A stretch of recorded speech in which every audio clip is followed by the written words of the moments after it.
Okay, everyone, welcome again to the Kirkwood Center podcast for Theology and Ethics. And on tonight's roundtable, we are going to be discussing some issues of epistemology or knowledge, the idea of how we know things,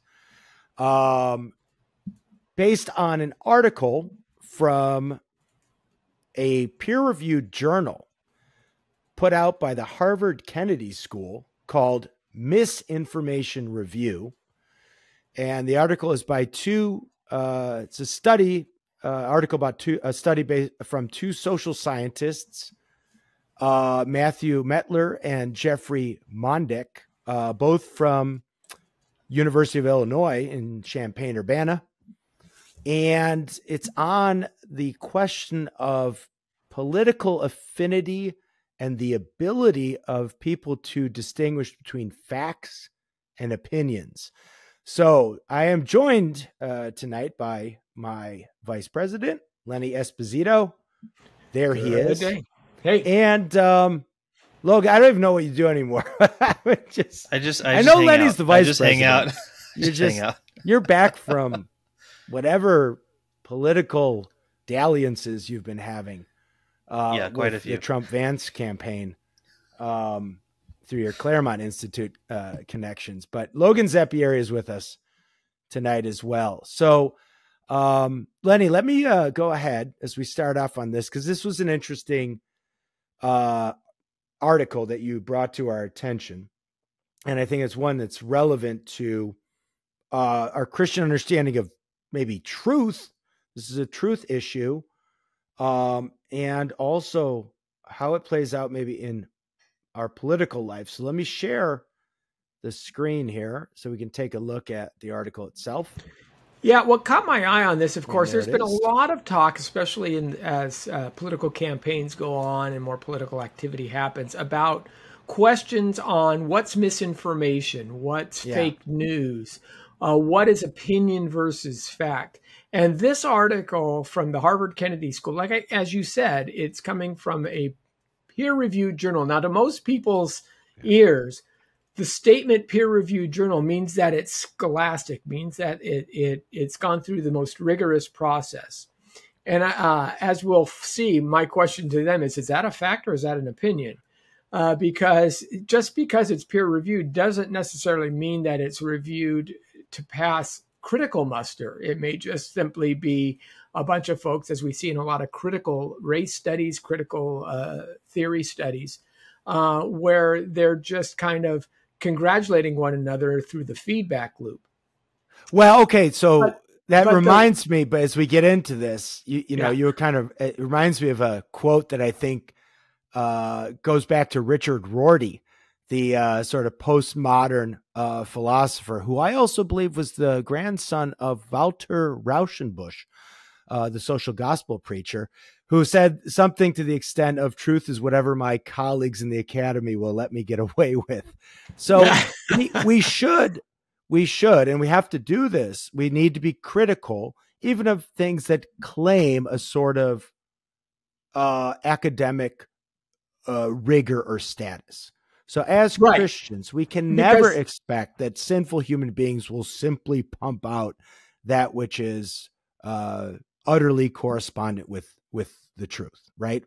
Or you can simply screen against those ideas to which you don't want to have folks have any affinity with. I mean, look at any of the evolutionary journals. You talk to the folks at Discovery Institute. One of the main dismissals of intelligent design is, it's not in all these peer-reviewed journals. It doesn't get covered in peer review. But that's because the peer-reviewed journals simply refuse it on its face. They have a bias against intelligent design. Now that's changing, but here's a it becomes circular in its argumentation. But this leads us to this article, Fact Opinion Differentiation. And as you said, this is based off of a study from, as a matter of fact, the question was asked twice, once by Pew and once by YouGov. They gave 12 statements and they asked people what to classify them as either fact or opinion. Yeah. So let me just show this. So this is the name of the title. Article. Yeah. Yeah. Fact opinion differentiation is the name of the, but notice that they make a definition, even right off the bat, the very first sentence is statements of fact can be proved or disproved with objective evidence, whereas statements of opinion depend on personal values and preferences. Now, stop right there. Yeah. Statements of fact can be proved or disproved with objective evidence. My first question is that a statement of fact? That claim right there, statements of fact can be proved or disproved with objective evidence. If that's a statement of fact, what evidence did you bring to bear for that statement to be true?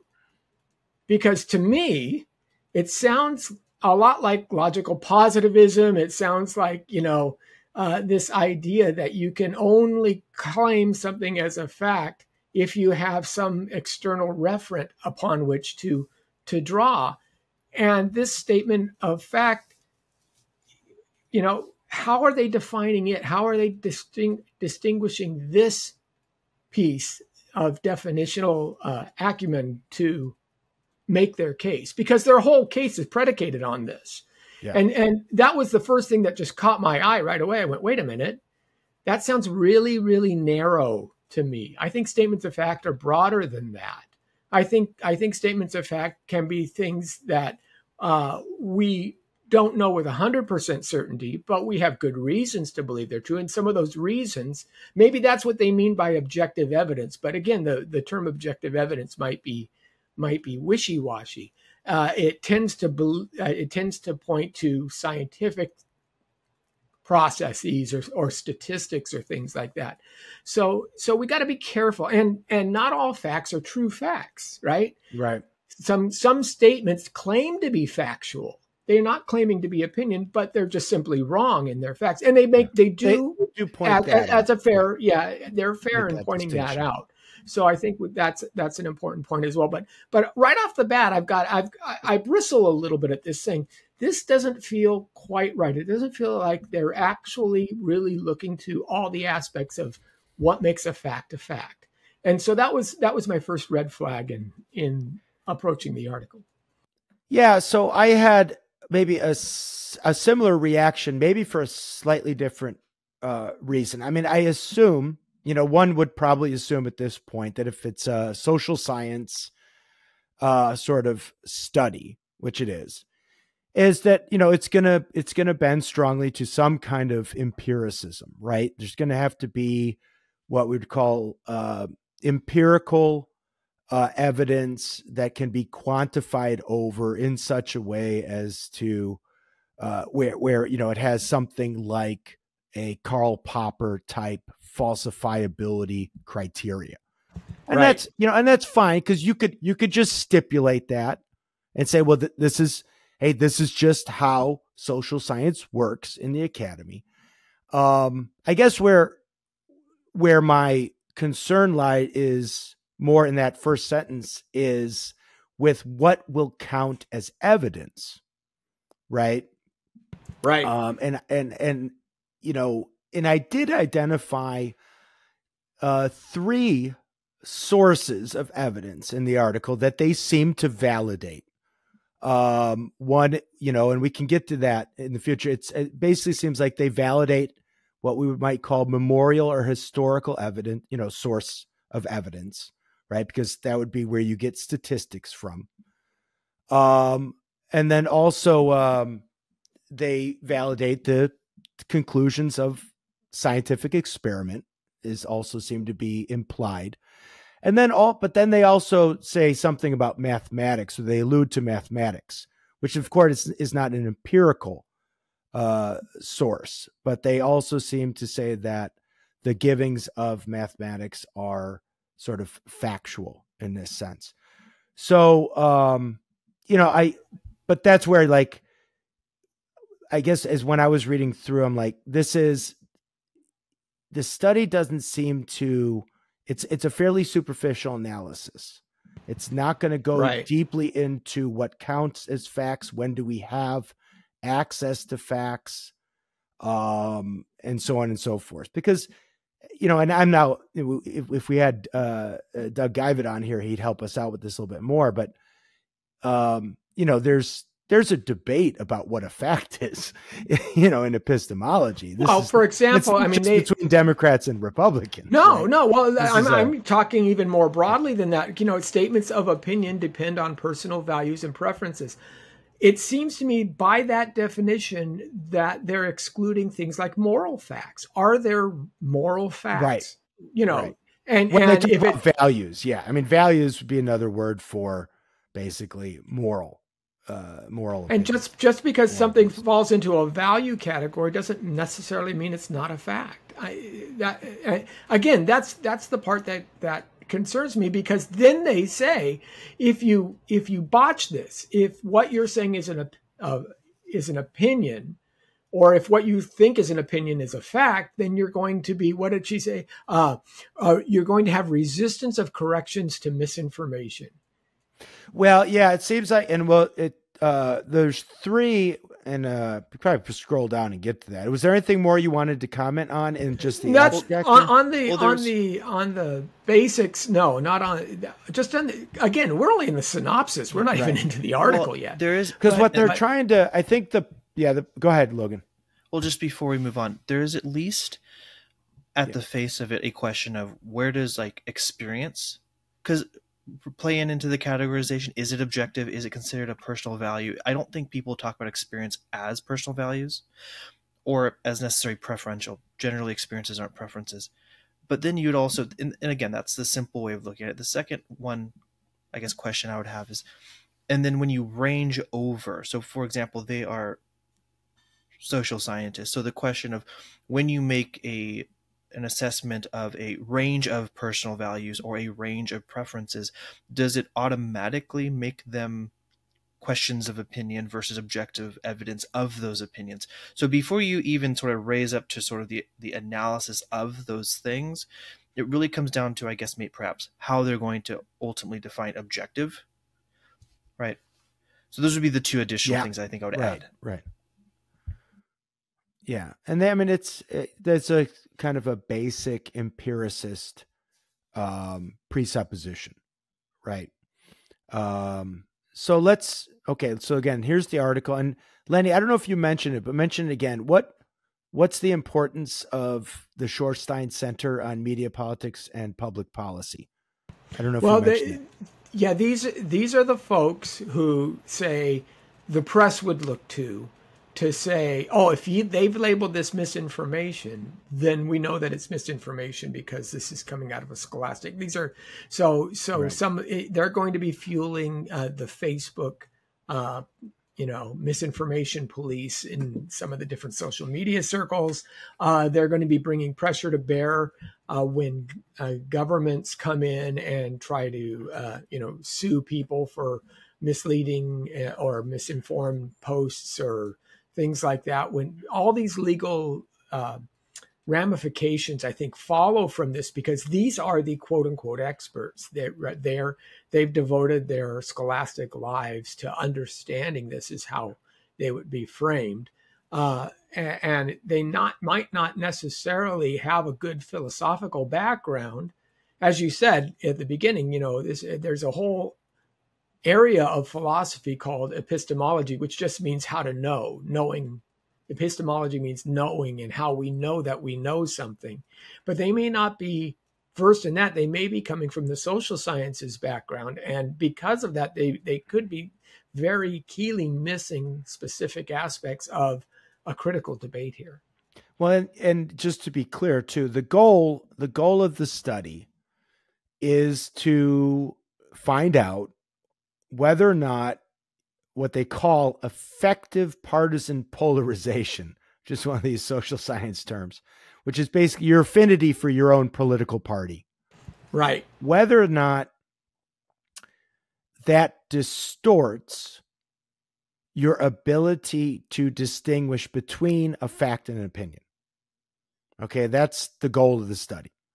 If you are a fervent Democrat or a fervent Republican, and the assumption here, I think, is something like, to what degree do non-rational factors emotions, desires, whatever, affect our capacity to distinguish between what they call a fact and what is just a subjective statement of preference. Okay.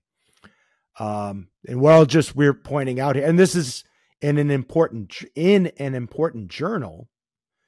So we're just pointing out here that because this is an influential journal, and because the goal of this study, we should at least be careful with what the study actually, or what the authors of the study are saying, how they're defining their terms, and then what actually their study results show. And I would say that this journal is only important in the sense that it is raised to that level because of the backlash that certain groups gave to social media promotions.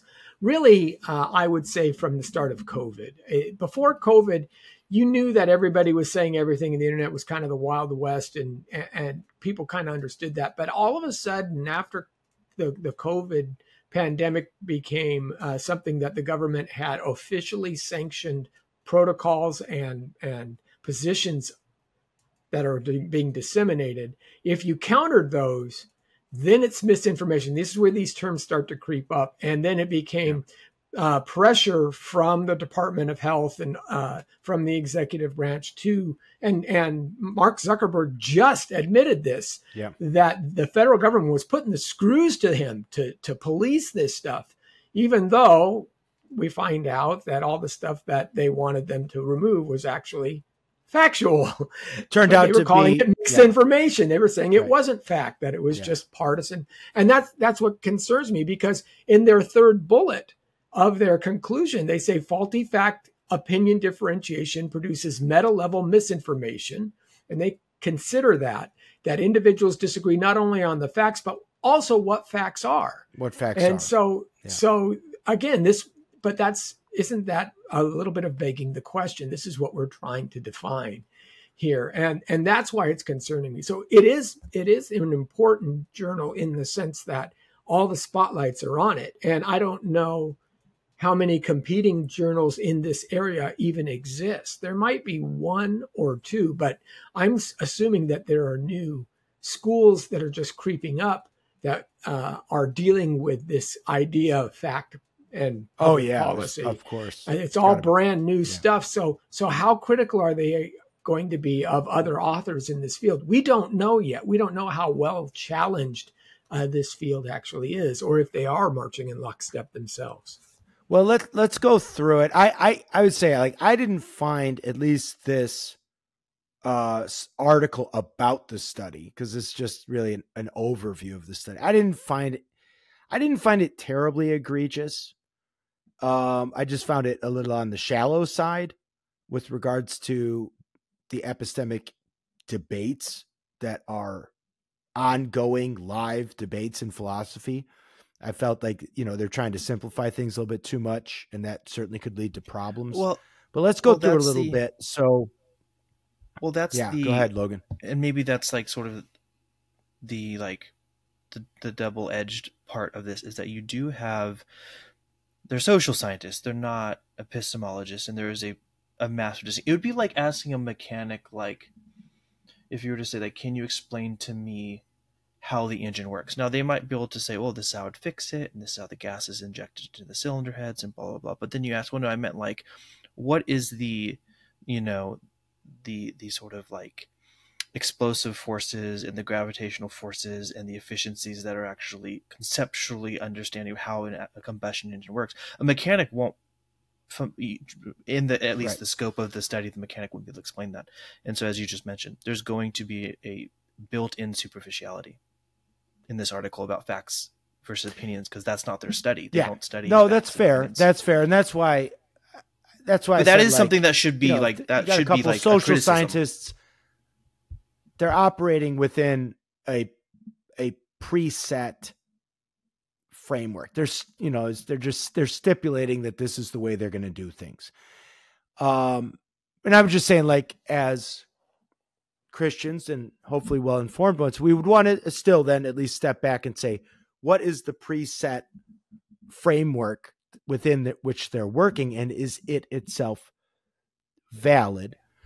So they're basically, again, presupposing that a fact is something that can be empirically verified. It's going to be fundamentally circular. So they're going to say fact and opinions are going to be X, which is detectable in social scientists. So as social scientists, they would have to, if they're going to be like consistent social scientists, they would have to be able to say, they would have to be fundamentally circular. So the article is going to be at least academically flawed in the sense it's going to say facts and opinions are facts and opinions as detectable by social scientists. So as social scientists, we're going to go discover what our facts and opinions are. It's like, well, right. Okay. Yeah, that's right. That's good. Okay. So,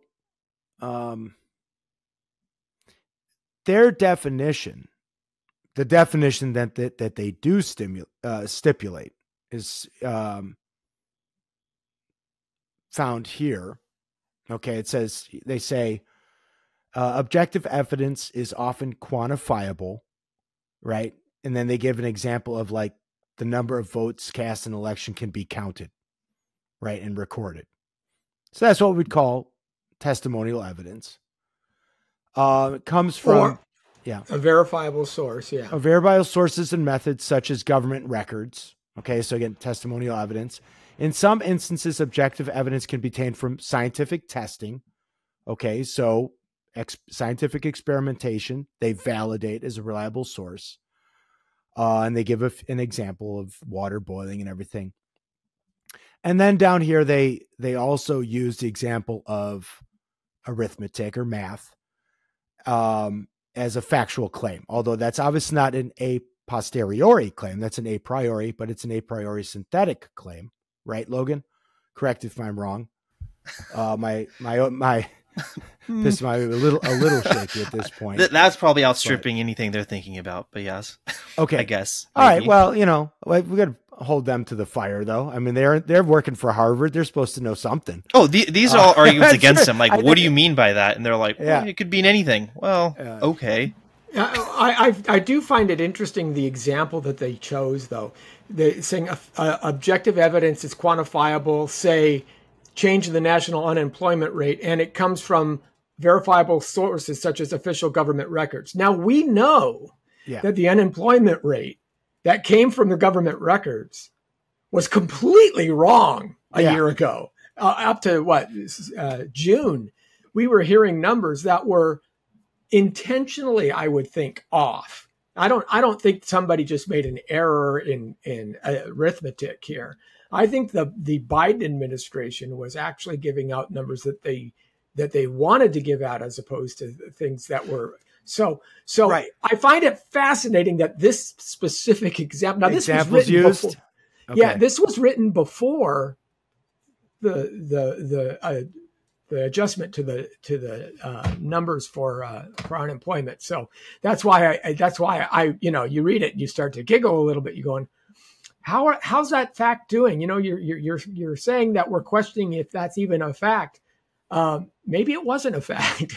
Well, again, and I do want to come to their defense here. What they're saying is the statement that something like there are records that show X is a factual statement. They're not saying that it's when you fill in the numbers, that the numbers are correct, that the statement has a truth value of true. They're just saying it's a factual statement. It can be verified. And I think there we would agree that there testimonial evidence. This is an example of written testimonial evidence, just record keeping, right, is a valid source of facts, okay, about the world. Whether or not that a particular instance of a testimony here, these particular government records are true or false. So I'm with them. I mean, we're good there, I think. And we would say the same about scientific experimentation in general, and obviously about math because it's a priority. I agree that they're making claims of fact here. You're correct in that. What's ironic is what they're saying is if you stick to facts as opposed to opinions, you're going to go much less wrong. And they seem to say that it's a partisan problem in that regard. Yet, I think I heard a lot of people who are like, if we look at the rise in inflation and things like that, a lot of people on the ground are saying, I know the government is saying X, but I'm telling you, I'm living it and I'm not experiencing X. It's Y. Inflation is still worse, or unemployment is still bad. I'm trying to find a job and I don't care what the government says. I can't find a job. I think the government's wrong. That's the statement they're trying to battle. Now, my point is, I think so. Yes. My point is that the person who's saying it's still bad, he was right. Yeah. He actually, it wasn't a bias. It wasn't, he was upholding his opinion over facts. It was the facts were wrong. And it's just, again, to Logan's point of experience, right? His experience is a piece of evidence. And that's where that brings into the question then, not whether or not government records would be a source of facts. It would call into the question of whether or not they've been manipulated or misreported by unreliable actors. Or does your personal experience have at least as much epistemic weight as the government records? Yeah, right. I mean, So the question, and this is where it's fuzzy. So objective evidence is often quantifiable and can come from scientific testing. They're not too clear on, is that an exhaustive list? So, for example, right, if you saw this person kill that person, well, it can't really come as verifiable of your experience, but we would like to say that that's a fact. So it's not clear if they're even being exhaustive, which might be kind of a point to Anthony, I don't think they're maybe they're not being exhaustive, but then it also then becomes kind of odd, because it's like, if they're not exhaustive, then it would seem like, is it falling in within the social scientists to be able to quantify or be able to apply the metrics of facts and opinion to their own paper? Like, well, there are certain things that can sometimes do other things. You're like, well, okay, but I don't know if that's going to be a heavy paper. Yeah, we could agree on the basic idea that there are some claims that are more readily verified than others. I will say, though, now that I look at this and think about it, all I would say is, in reading through this, one should also be aware of the fact that people who have influence and impact writing for this Harvard Center really don't understand some basic things, right? Because now they look like, when I mentioned, like, okay, they're validating math as a source of knowledge, which we also would as well. But it really isn't the case if they go with this fact, what facts are that they're empirically verifiable. They seem to want to say that facts are things that are empirically verifiable. Well, a mathematical equation is not an empirically verifiable fact. And in fact, to call 2 + 2 = 22 factually incorrect, they're already confusing terms here, right? That's already confusing, because the way they're using fact, 2 + 2 = 22 is not factually incorrect. It's logically incorrect or mathematically incorrect, but it's not empirically incorrect. I don't need to see two stones or two other stones or anything to know that 2 + 2 = 4, right? So I would just say, point out, there's some deficiencies right off the bat in their theoretical work. Well, that entire paragraph is actually very interesting, because they want to say there's a distinction between facts, and then being factually, or being true, I guess, facts and truth. But then they want to say that there's a difference between, I guess, a fact, what is true about that fact, and then what is potentially true about what is, I guess, in the world. Because you get to the end here and it says the unemployment rate. He said maybe someone says it's 44%, but they can go back to labor statistics and run the data and it's actually 4.4%. But it doesn't say that if the Bureau's government documents were incorrect, it doesn't seem like they're going to say that it's just that then therefore the 4.4% is also itself wrong. They're just going to say that there is a distinction between the facts and the truth of those facts depending upon the level you're at. And depending upon the level you're at will depend upon what it's referring to. Right? So it's the 44% is only incorrect insofar it's referring to the 4.4%, right? In its truth connection, but it has nothing to do with whether the 4.4% is in connection to the reality of the situation. So in other words, I can have an argument saying 4.4 that's a really good true. That's a really good point.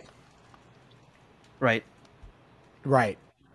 So they actually and it that becomes more distinct and overt in one of the following paragraphs that starts out flipping our example around.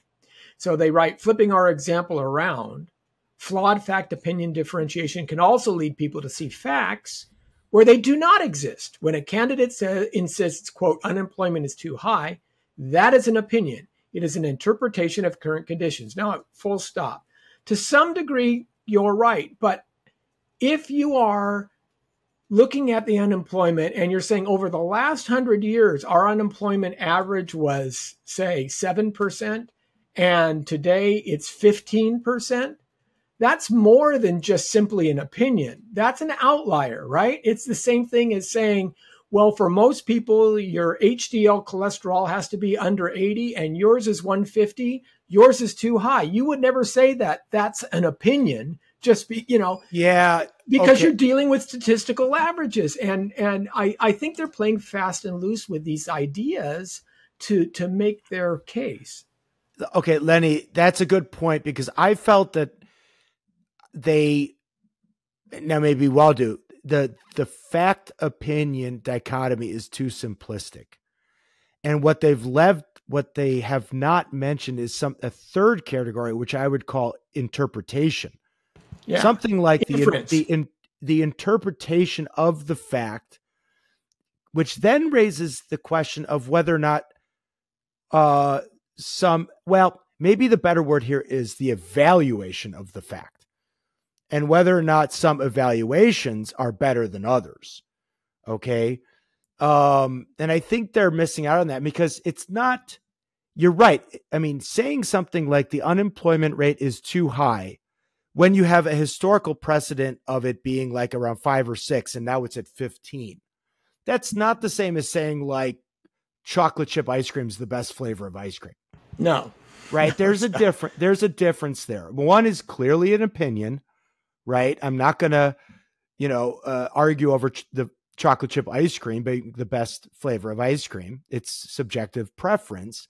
But the other is an evaluation of facts that can, in a sense, have a truth value of being true in a way that chocolate chip ice cream being the best flavor of ice cream does not and cannot have.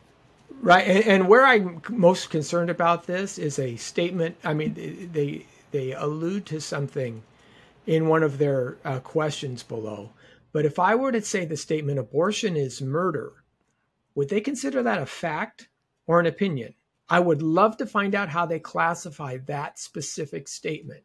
Because if you're talking about the cessation of a human life, abortion is murder. I mean, if you're looking at the scientific definition, but I don't know that they would put it in that category. Well, because our inclination, especially since the source is Harvard, is that they consider moral values to be non-cognitive, right? To not have any truth value.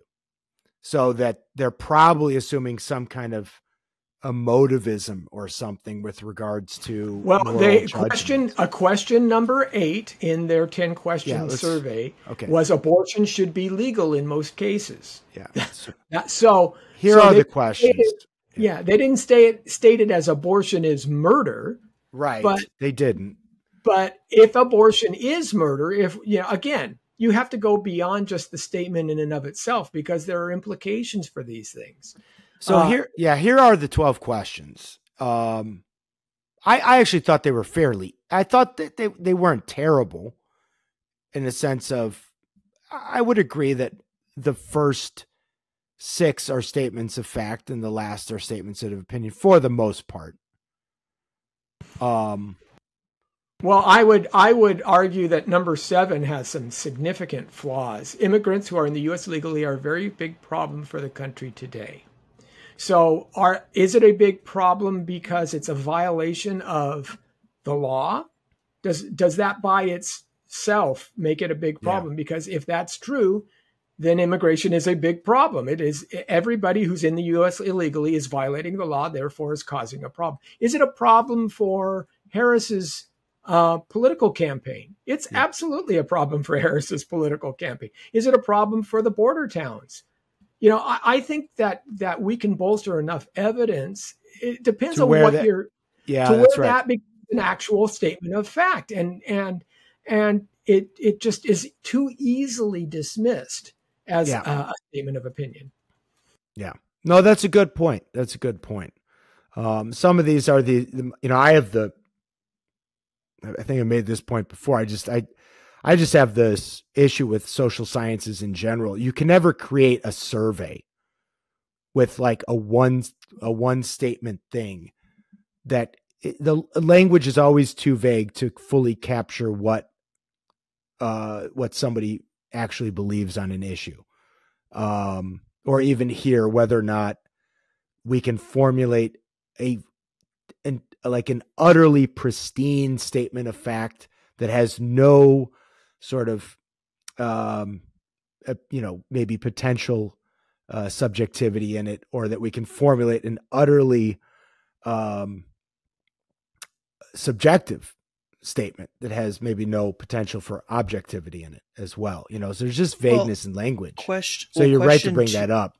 Question 2 is interesting because it's an evaluation. Well, and they reference ISIS question lost 2 here. Significant portion would be they're going to label as a question of fact, but it doesn't seem.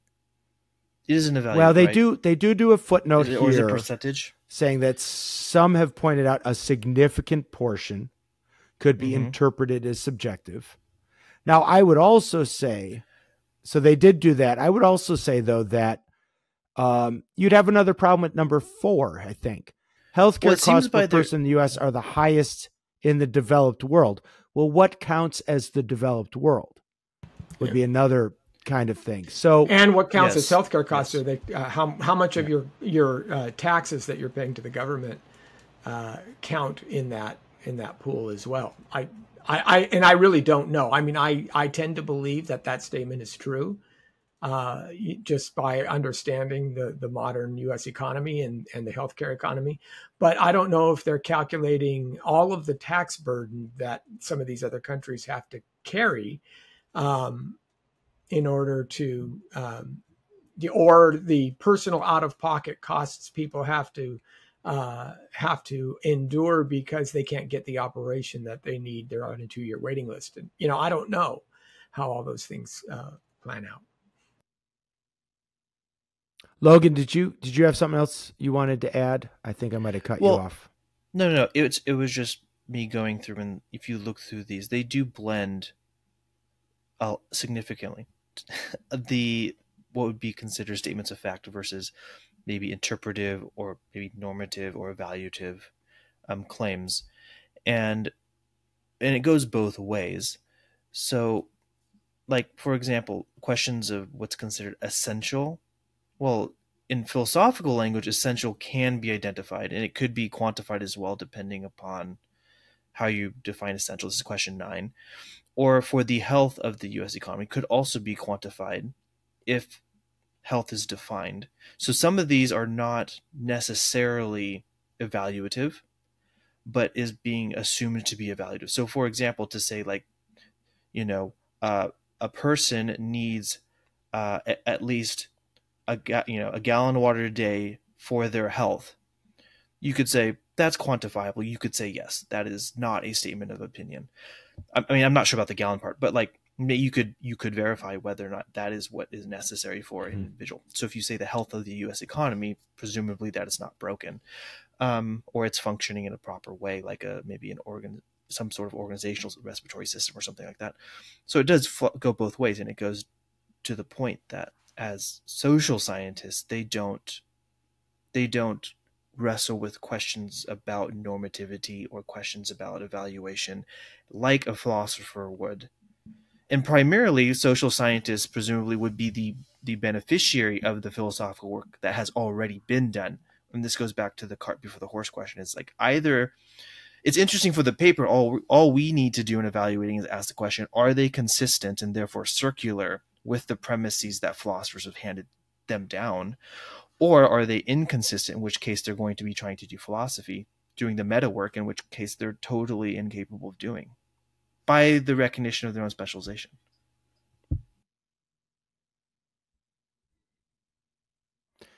Yeah. Well, you guys are pointing out actually a lot more problems than I found even, and I'm starting to now see. I mean, it does matter. I mean, given again what Lenny said at the beginning, that this is in the journal. This is in a journal that is claiming to be sort of the source for where, again, it's called Misinformation Review. And if anything, it's just to point out that as Christians, we got to think a little bit more about, and again, because I'm not saying that there's no room to do good social science, to count noses, to try and collect empirical data and make inferences to some kind of conclusion.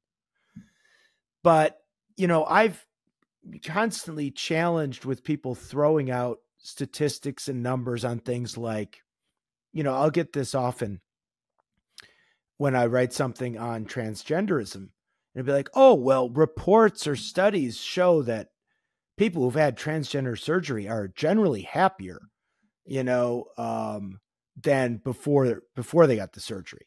And of course, that you'd have to ask all kinds of empirical, like, well, what's the time frame? How much longer after the surgery were they asked these questions about whether or not they're happier now than right before they had it, and so on and so forth.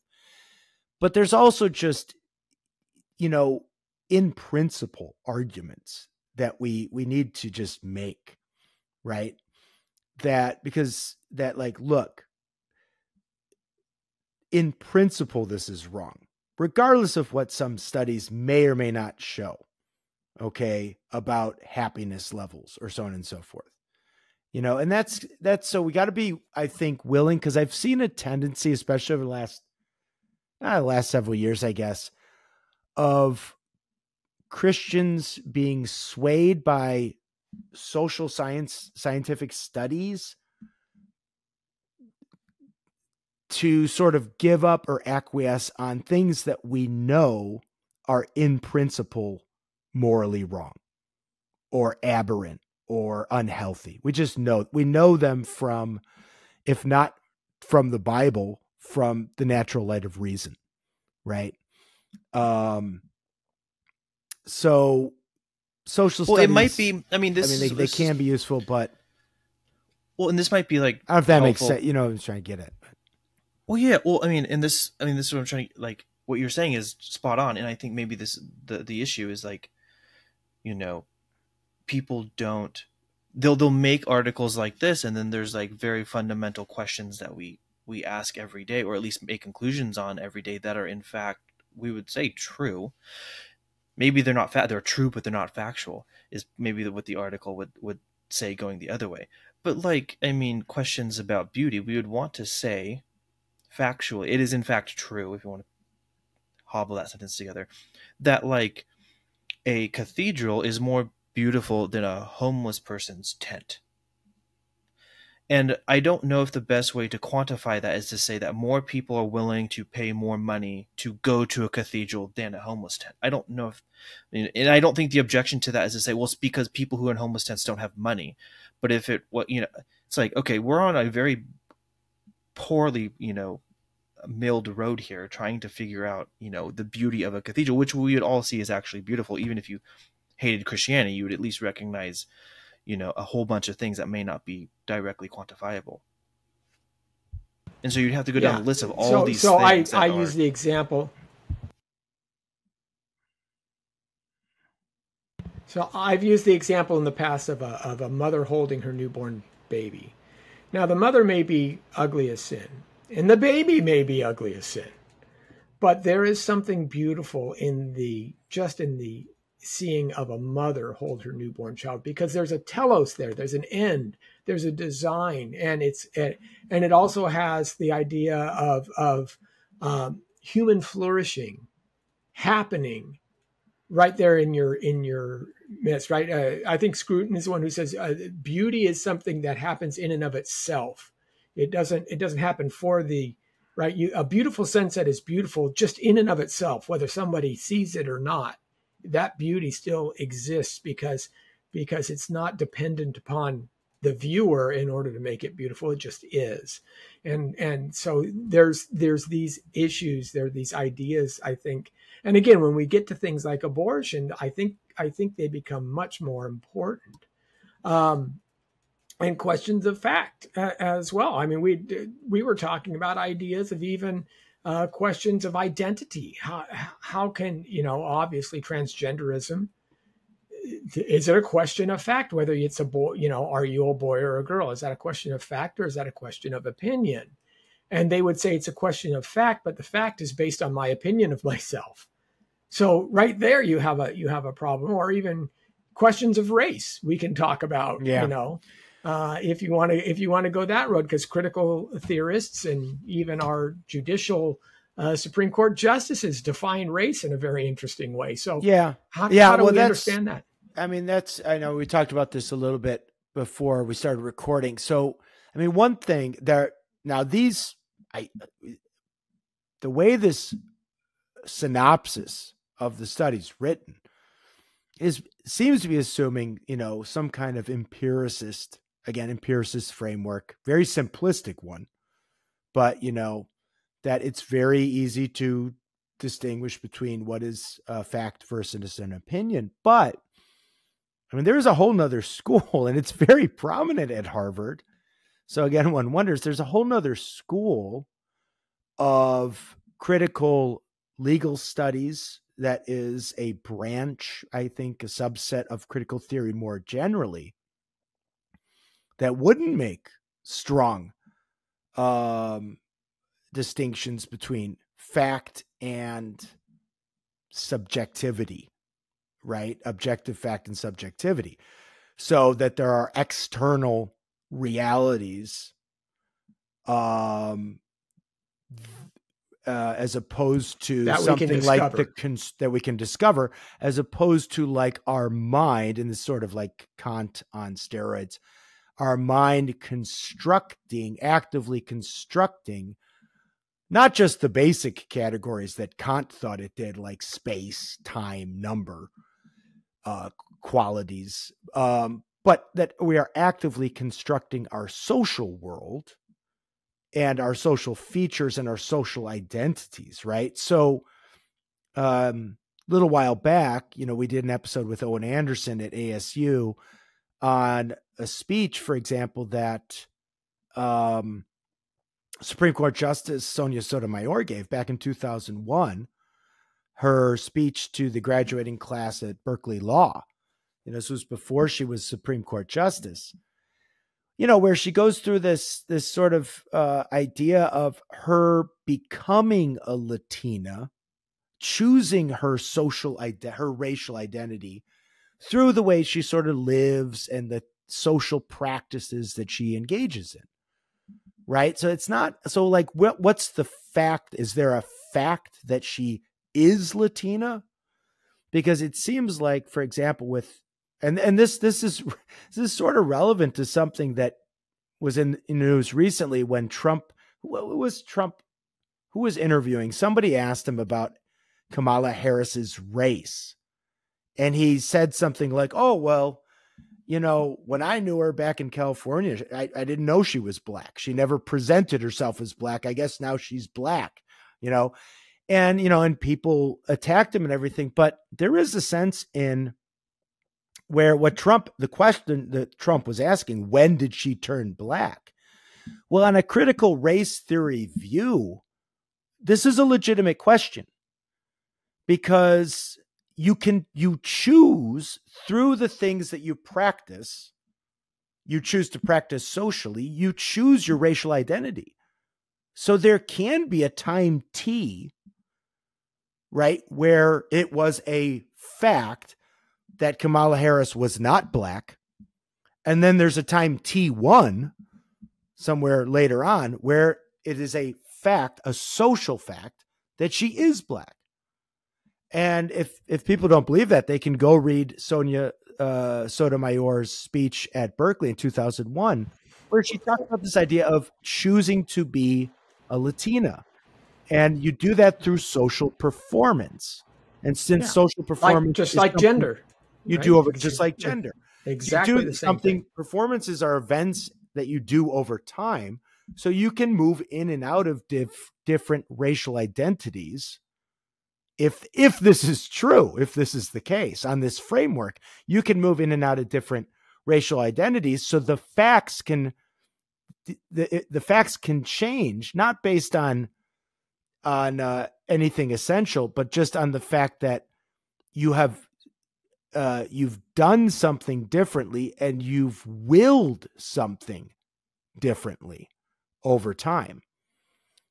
So I mean, this again, that might muddy the waters a little bit here on this article or this study, but it's just to show that, like, on at least one branch, in one very powerful and almost dominant branch of the social sciences, that fact opinion distinction is not very clear. It's very blurry, right? Because the mind is in a sense creating its own facts. And again, if being able to switch races, or if transgenderism aren't examples of that idea that we can create facts by willing them into existence, then I don't know what is.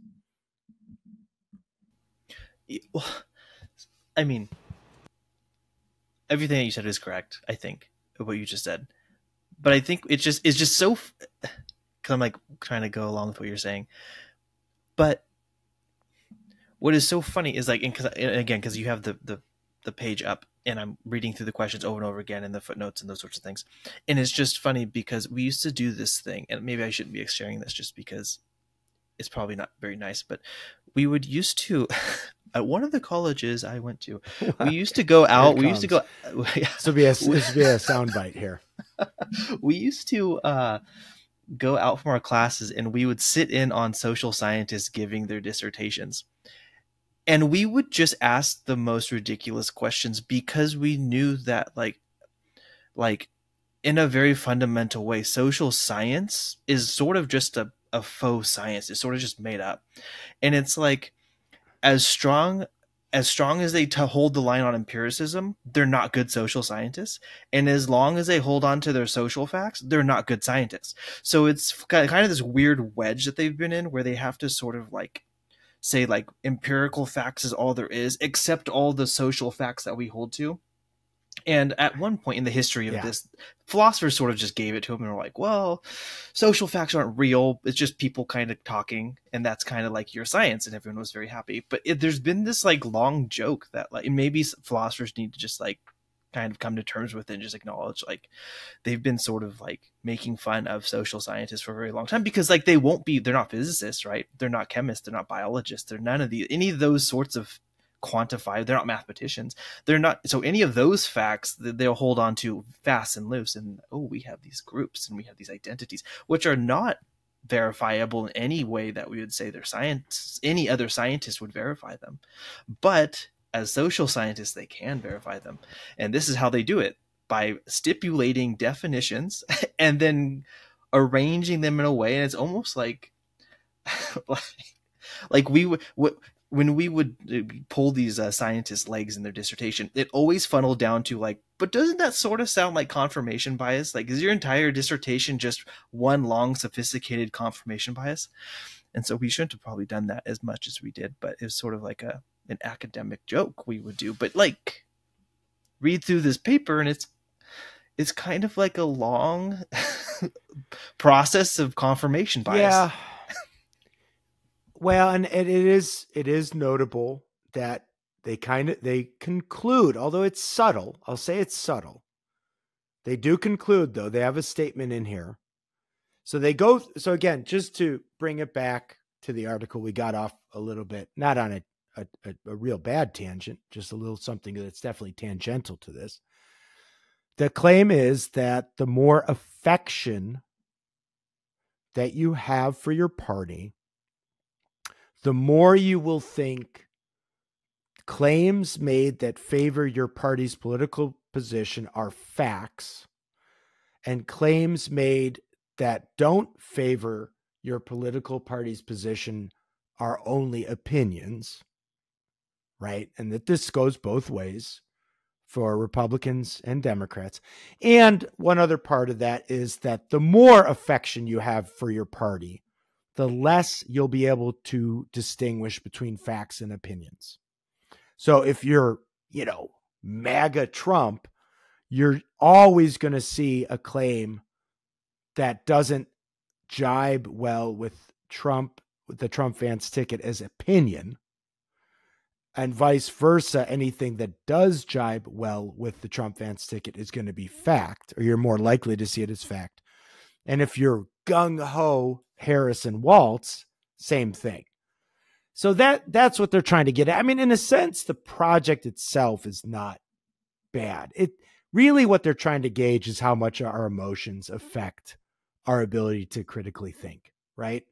Yeah, and that's a common project in any discipline. I understand, and I get that. I just think that first of all, I think they softballed the questions. Notice that they didn't ask things like, can a person change his sex? I mean, they just don't. Yeah, these are not super controversial questions. Right. And there are always shades of gray in any aspect of this discussion. Others, abortion should be legal in most cases, entails a secondary understanding of what defines what abortion actually does. And if you define abortion in a specific way, the murder of unborn children, which I think is biologically correct, you just can't escape abortion as being anything other than the murder of unborn children, the taking of an unborn child's life, then should be legal. Notice it's a should. It's a moral question. Yes. And either there are moral facts that murder is wrong, or or not. Or it's all, if it's a statement of opinion, then we've got a problem. So there is bias even in the structure of the construct of the study, and that's part of the problem. They're meant to be, I think, obfuscating some of these secondary political ideas in these questions. They're not loading them with questions like Ringling Brothers has 234 clowns. Is that a fact or an opinion? Well, and the fact that they put number 6 in there at all, which hardly comes exactly. Out. I mean, that was odd. That given the other 11, I think they were trying to get the left or the secularists to react to number 6 as an opinion, which of course a statement of fact. Which we would agree with. It is a statement of fact. Of course, then they say that it's factually incorrect. Yes, they're distinguishing between the statements of fact versus truth. Yeah. Like that's what the question is designed to do. Right, that's what they're trying to do. And they didn't, but that's not what they're asking. They're asking fact versus opinion versus fact versus truth. Now exactly. I just wanted to point out then they do conclude, and they just mention it. They don't spend a lot of ink on it, but they do conclude though. Says right here, for biased partisans, the tendency is to perceive statements amenable to their political interests as statements of fact and claims inconsistent with their interests as statements of opinion. It's what I just said. This effect is more pronounced for Republicans than for Democrats. Moreover, increasing levels of effective partisan polarization decrease accurate responses only for Republicans. Now, and then they move on, sort of. Yeah, but let's unpack that a little bit. Yeah. Okay. First thing that we know is this is what all people do. Every child will believe their parent over what their teacher tells them, initially. Every young child is going to cling to, why? Because they have a history with their parent as the parent wants what's best for me. The parent provides for my life. The parent cares about me. I know my parent more intimately and more deeply than my teacher. Therefore, I'm going to trust my parent more. This is just human nature. So those individuals who are aligned with a political party on either side of the fence are going to believe that their party has the better interests at heart. Otherwise, they wouldn't be part of that party. And of course, they're going to cling to that party. Now, multiply that by the Republican understanding of how so much bias has come out and quantifiable bias by news media organizations, by political pundits. When you see over and over again statements that misrepresent reality, then it's not a surprise to say I'm not going to believe them as much as I'm going to believe the people. Boy who cried wolf. Exactly. And so that has to, because they don't talk about the press and how often the press gets things wrong. They don't talk about what happened in the COVID debacle and how now all of a sudden ivermectin, that actually does work to treat certain aspects of COVID, or it looks like all the evidence is pointing to the Wuhan lab leak, but that was misinformation back then, so they don't discuss the fact that the credulity of the information that you're judging is only as good as the one who's presenting it, the credulity of the one who's presenting it. And if they've been shown to be incredulous before, then why should I trust them with assuming that that's a fact? And again, I think a lot of work is being done by, as you say, not distinguishing between fact and truth versus fact and opinion. Yeah, because I imagine these people who were surveyed, yes, they were asked if this was fact or opinion. Okay, and the authors do say that there are these 4 features that reduce or increase one's capacity to distinguish. Because I would say we also want to make that distinction. We're shedding some light on the problem, on the complexity of making a distinction between fact and opinion in some cases. But look, we believe in objective reality, so we do. We are not saying that there's no such difference, right?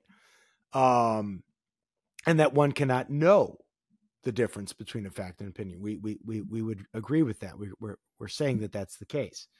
We're not skeptics. But I think too, they're trying to get at who has the most trouble making this distinction. But I would have to say probably it's the case that a lot of the people that they asked to do this study, even though they said what we're trying to get you to do is decide whether this is a factual statement or a statement of opinion, most people were still thinking, is it a true statement or a false statement? Right? Absolutely.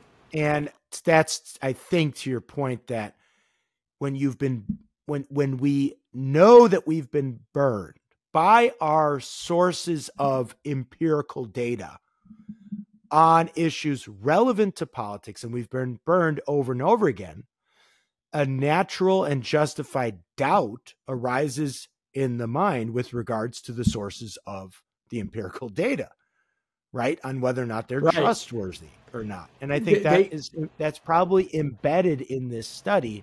It's in there.